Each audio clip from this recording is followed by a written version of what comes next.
Good morning, good afternoon, good evening. This is a scene for Living World of Darkness Changeling Venue. The mood of this evening is a very quiet evening. Everyone has pretty much wound down from their day. There are people scurrying away to get home to escape the heat of the day. Today was long. It is a Tuesday, the day before Monday. No one wants to be at work, so the open relief to get home is much appreciated. Uh, in Queens, there is a little shop. This little shop is nestled between a not so, no, a little bit well to do area. The streets are well lit, and it seems that this space is new, filled with a little touch of something extra, as the windows, the engravings, the embroideries sits a little shop called Quiet Thoughts. The painting and the lettering above the sign seem to warn a bit. It seems that this shop has seen better days. The door seems to be a little weathered, a little beaten up. But despite all of the store's shortcomings, there's a lot of activity. It seems that word of the shop has gotten out. It seems to be people are going in and out the door and the familiar ringing of the bell. And you will see teenagers and upper college students looking in the window, some holding sketch pads, others whispering. It definitely has an atmosphere about it, as the person that works here definitely fits a certain clientele. Something that is above extra and something that has something for every price budget. And as it gets closer to the evening hours, a very tall, slender man is ushering people out. And we can start a scene there with Sonseree looking at oh, her closing till, waiting for her last appointment of the day, checking things off, walking around the store with a a cushion on her wrist with pins sticking out of it, with a tape of with measuring tape around her neck.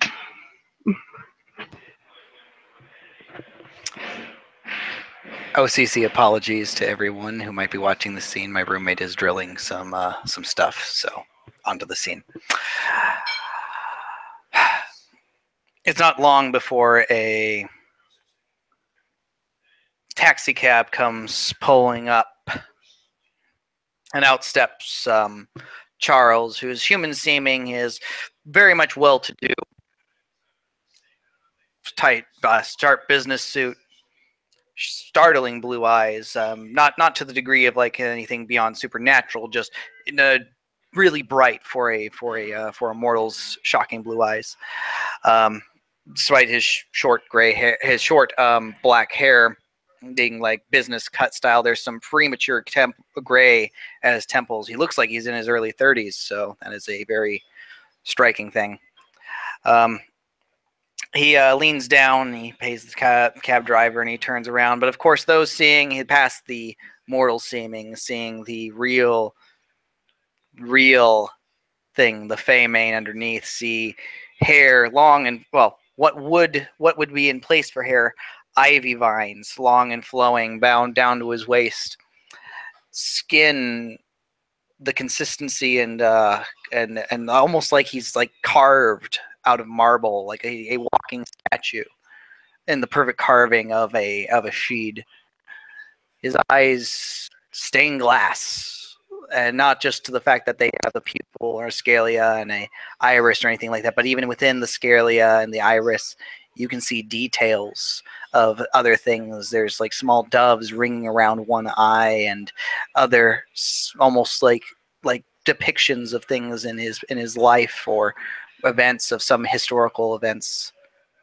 But it's those sharp, pointed teeth of pure diamond that are the most dazzling razor thing. As beautiful as they are, there's also something unnerving about his smile as he approaches the shop. Of course, there's also one extra thing as well. These details are slightly muted, slightly blurred by a black veil being worn, just like almost like someone put a tablecloth of this a translucent black veil over him.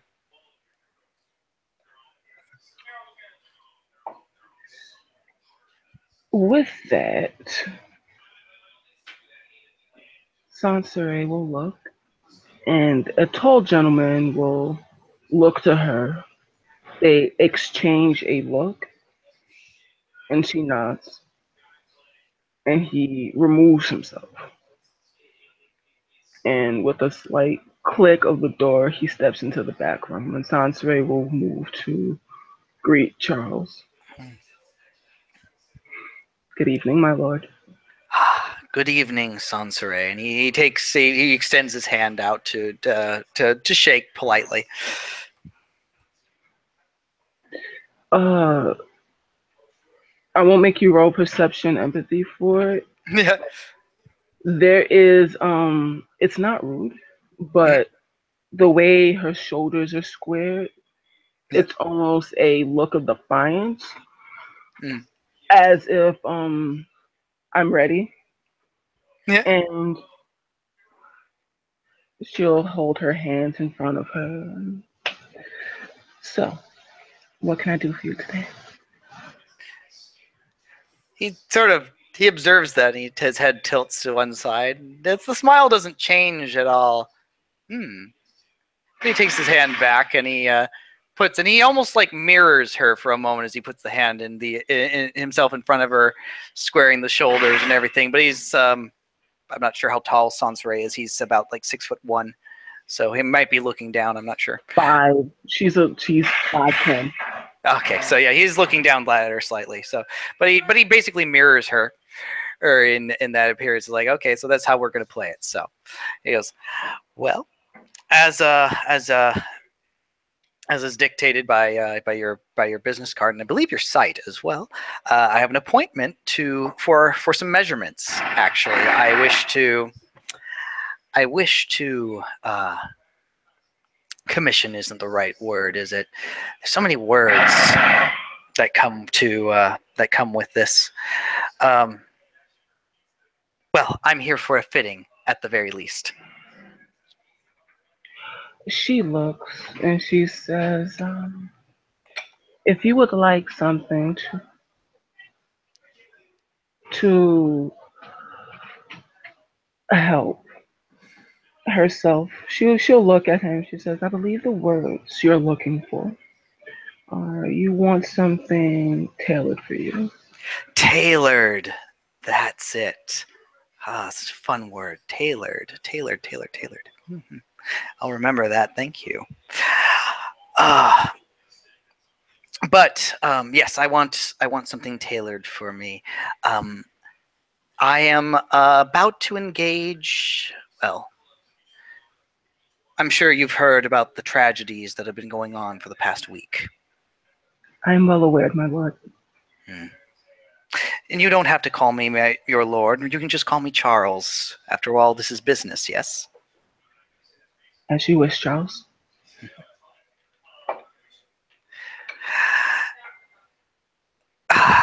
Well, everyone is suffering one way or the other. My own house has lost a member. Dreadful sacrifice. Well, dreadful for the loss of her life, but the fact that she died doing what the house's duty was is admirable. And of course, Yeah. I know that there's been losses on all sides. So I don't wish this to be misconstrued in any way that I'm not feeling or at least sympathizing with the loss of those that have come. Her almost milky, they look almost like a milky silver color as she looks at you. It's almost like she's peering through you. Mm. She leans a little closer and she says, "Oh, and what do you, I'm sorry, what does your house stand for? Forgive me, my lord. Charles, excuse me." Yeah, it's all right. It takes some getting used to. You're not the only one that's unused to the fact that I much prefer, at least in these more casual settings, that I wish to be called by at least Charles. House Duran is the house of hospitality, but we also carry a distinct level of brotherhood and protection to those under our charges. I'm not sure if the people who she protected asked for her help. I'm not sure if she took initiative. But it is a very noble thing. Noble thing. I see. Um, But as I said, I don't want the reason of what I'm wishing to have tailored or the reason why I want it tailored to be misconstrued. I understand that we're dealing with tragedies all around, but we mustn't forget to live. what would life be without the living? Indeed. So it is this reason I have come to you to have a suit tailored for me for a romance. May I ask, Charles, Hmm? what is the intent of this attire? What do you hope to do? Well, I hope to at least excite. I hope to present oneself in something at least tasteful, but also in flames. Something that will present a mystery, something that'll entice, something that speaks of the mystery of that ephemeral thing that is love, in both its wonder and its tragedy. Something that is almost unattainable. Love. As if she says it, love, as almost you can hear like the quiet laughter in her voice and the upward inflection. All right. I see you. It sounds like you and I have a very similar idea that love is very fanciful, but that's what I want. I want fanciful.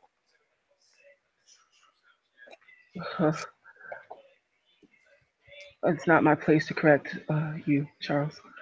As she I am in your domain, my dear. This is your realm of expertise. It is your right to correct me on things that I do not know. I don't understand a thing about seamstresses or tailoring. oh no, this has nothing to do with tailoring. Hmm. Um, my critiques and my critiques and my expertise should be best left to my practice and not into your personal affairs, lest my intentions be misconstrued. Well, if that is the case, then I am curious, and I don't mind if it is insulting. I actually would very welcome the relief of even if it is insulting what your thoughts were then.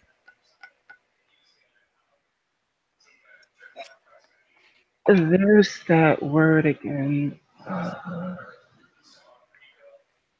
She never tell things. They always insist and imply. And then the open letter and effects of the things that they say are often left to be embellished. I find it quite fascinating to watch as she You'll have to remove your jacket if you want me to get appropriate measurements.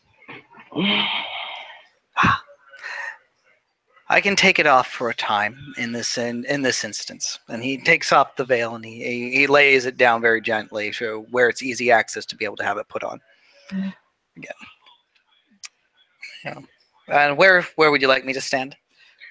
She will lead you towards what looks to be a very old, very Victorian looking three Mm. piece three piece mirror set where you can actually see yourself in three directions. And she will oh, before I ask my lord, do you have issue with me touching you? Or should I get my assistant? No, go ahead. Um she looks and there's there's a quiet fury in her eyes, but she blinks it away. And she she goes and she begins, taking measurements, and she's very quick and double checking her work. And so you are 6'1"? Yes. Yes, that is correct. Or at least Okay. Charles is anyway.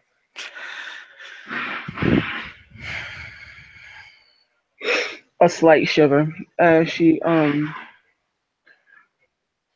looks and she begins writing things down. And do you want this to what what material? Well, I'm going to leave that in your expertise. As I said, I'm trying to entice at least the mystery, All right. that Um, thing ephemeral and unattainable, and yet just so close and yet out of reach. I'm leaving. I myself am no seamstress or master of anything as these arts. then allow me to be blunt. Hmm. Um, if you want something that is made with spider silk and that you plan on wearing amongst your associates, you're not dealing with regular cash. You're dealing with dross. If you want something for mortal associates, we can deal with cash. Dross I do not have right now, so unfortunately it will have to be cash. As she stops herself from saying "my lord" again, as you wish. The going rate for a suit tailored to your body is 1,500. But Hmm. since you did come in for the alterations and you were so gracious to come here, as she no less, I'm more than willing to work with you for installments if no offense meant, of course.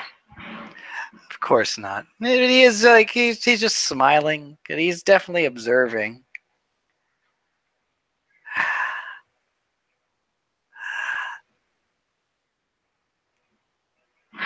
You did have a look when I said it was okay for you to touch me.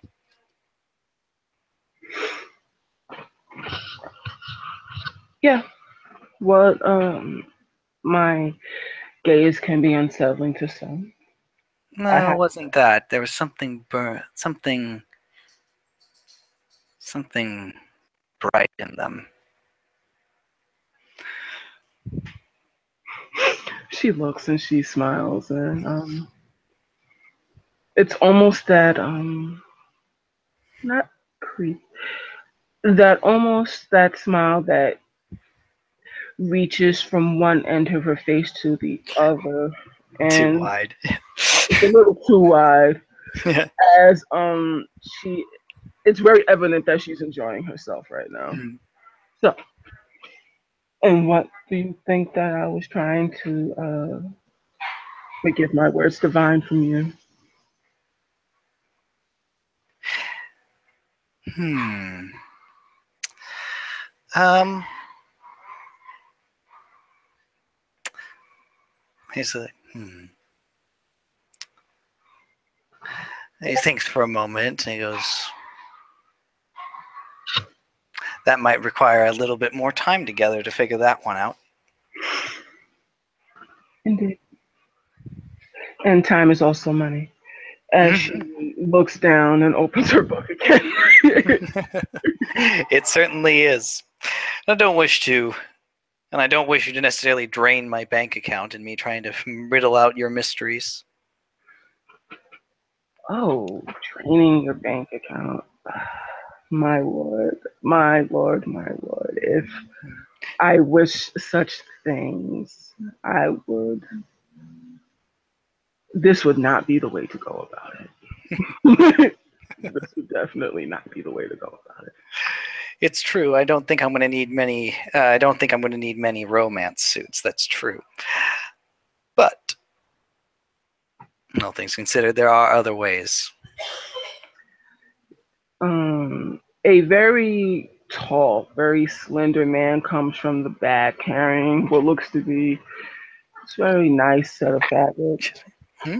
And she begins taking some of it out, rolling it in her hand, and feeling it, looking at him. She says, "No, not that." Rolls it back up. Like, get the one in the back. And he looks at her, like, just shakes her head, the one in the back.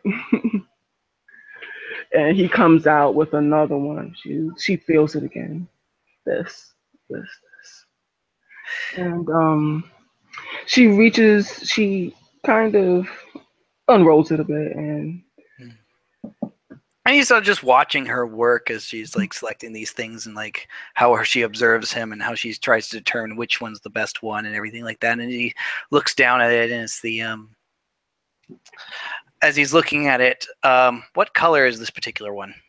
this one is a very the color's hard to place, but it is a black that kind of bleeds into like a crimson color. And she looks at him again and she says, This might do it. And she will hand it over to you. And she says, Do you like this on your person?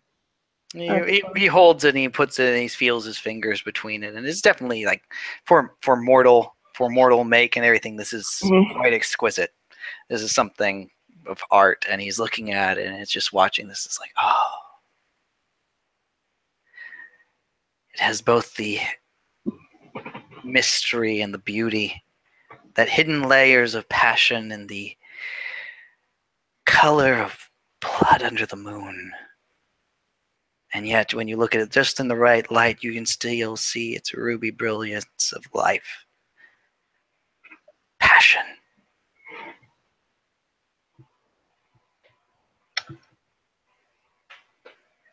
And the assistant, Hmm. it's very easy to tell that this is a Canaan of some sort. Um, Hmm.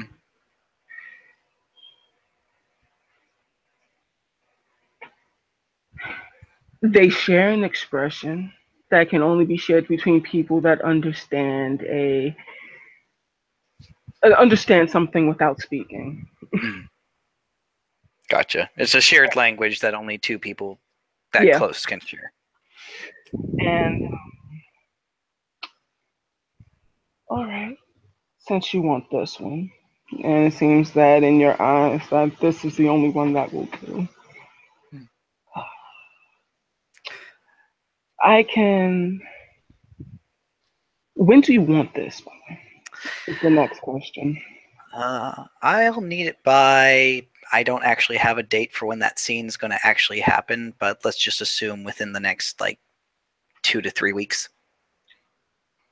Excellent. And she says 2 to 3 weeks. That is indeed a rush order, my lord. Hmm. It usually takes longer. However, since you were so gracious to come for the fitting, she looks at her book. She looks up again. She says, "Well, the minimum price, as I told you before, is 1,500. However, with the type of fabric and what you're asking for and custom fit, she says this is going to run you about $2,000 flat for everything. Sorry, you broke up a little bit. How much did she say? 2,000 flat. 2,000 flat. 2,000 flat. I think that's easily within my price range. Very well. And then I will. Do you prefer cash or check or card? I prefer, with you specifically, no offense, as she looks, and she will.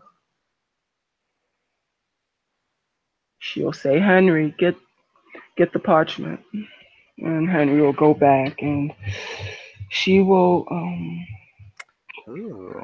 she will take out a. It looks like a feather and a quill, and she will prick her finger.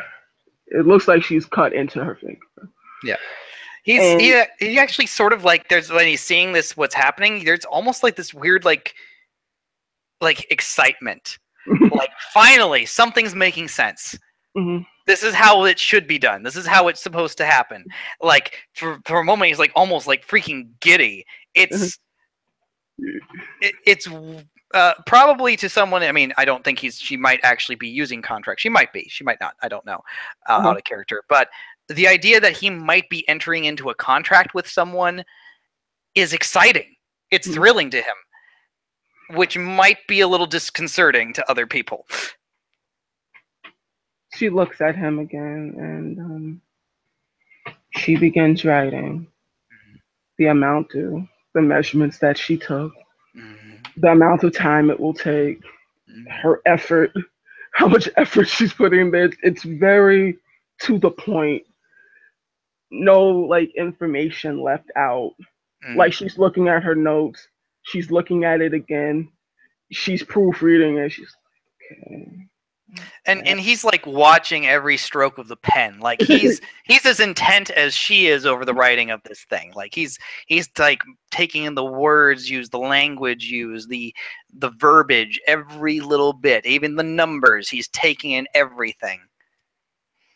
And she will put an X at the bottom of the contract, and she will draw a line. She will sign her name. Exquisite penmanship. As she writes her full name. And she this is a bulk for contracts. She is using prop. And she is spending a point of glamour to lower the difficulty. She is bumping. So I will getting those nightmare dice. Oh, we're not going that level of ham. Okay. Well, I realized I didn't name the scene. I should do that first, real fast. Okay. Help us out. That way, if everyone's looking at the dice roller, they're like, "What the heck were these rolls for?" Does it come in red? Yes. There you go. Okay. Whenever you're ready. Which here's some dice roll. Change the dice roller. Yeah. Okay. Okay, so we are rolling. That is prop. That is contracts. That is spending a point of willpower. Making sure it's gonna succeed. Yes. We are setting the difficulty at 6 right now with all the bumpage and verbiage. And the amount of time she is spending. Rolling those bones. Yep. 2 successes. Yeah, 3 successes with willpower. And you see, it's almost like the atmosphere in the atmosphere in the room changes. As you can see, it almost looks like spider silk starts to wrap around her hand and then wrap around the quill. As she looks at you, she turns and hands it over to you. Would you do the honors of pricking my finger so that I may write? And she will ask for your hand, Holds it. probably a little bit more forcefully than she was supposed to. Mhm. The point goes into his finger. And what spills out isn't red, it's gold. The blood that comes out of that, the marble skin, is gold. You see a look of fascination and oh my gosh.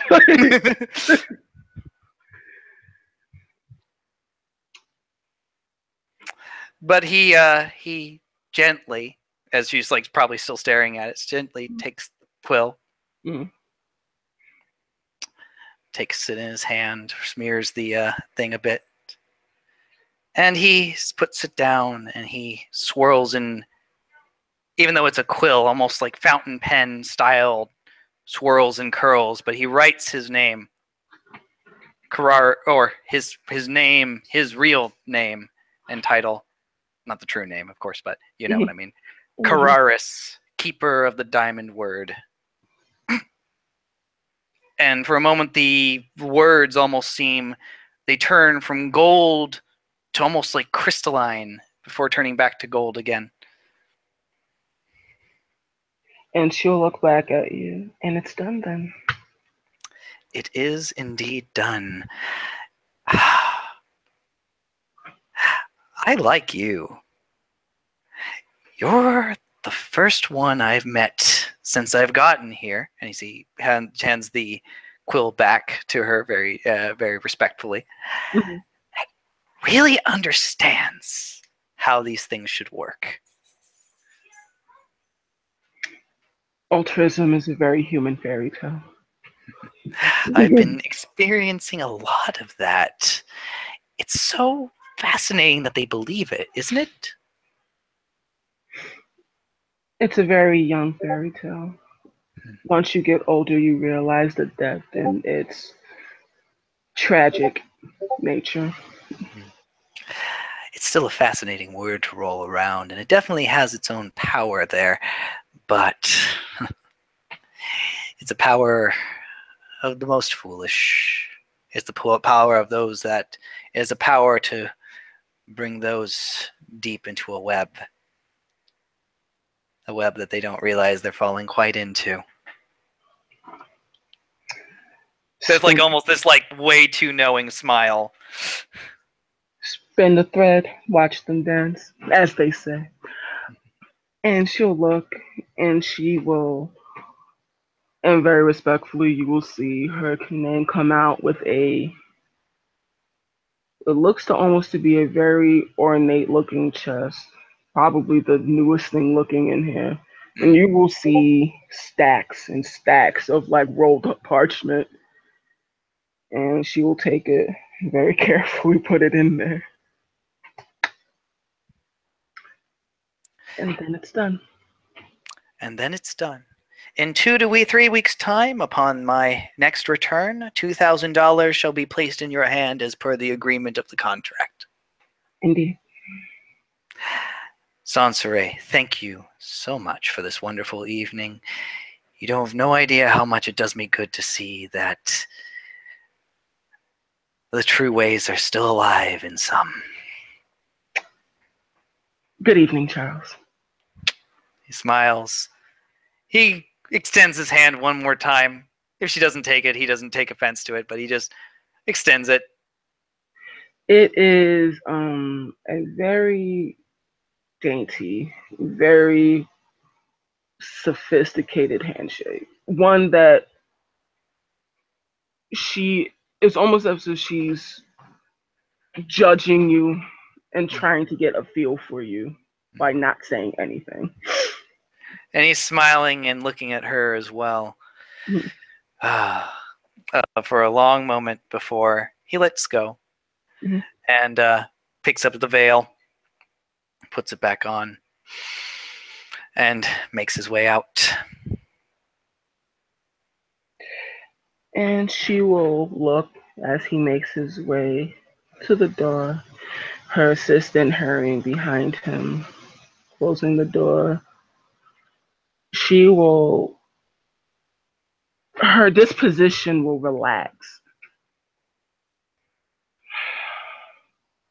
She'll look at the door and sigh.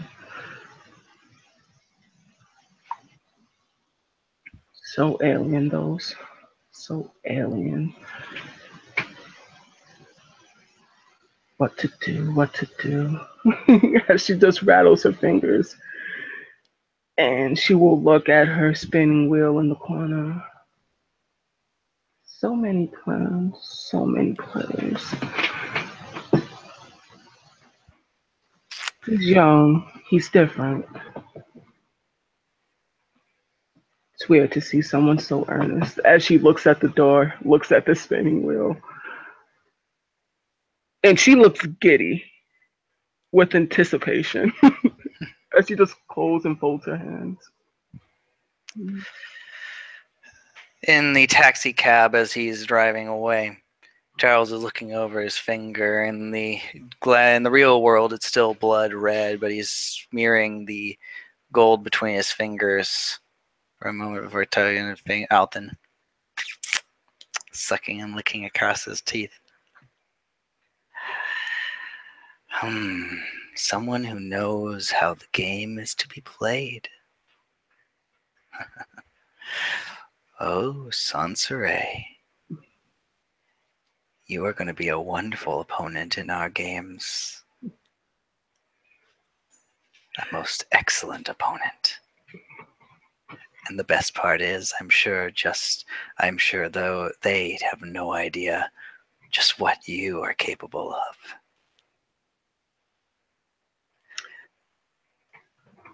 And with that, I think we will end our scene for this one. Unless there's something you want to say before we go, Anthony. No, I'm too busy squealing. We can go now.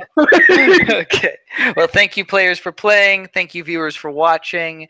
And good night, good evening, good afternoon, good morning, wherever you are, whenever you are in the past, present, or future.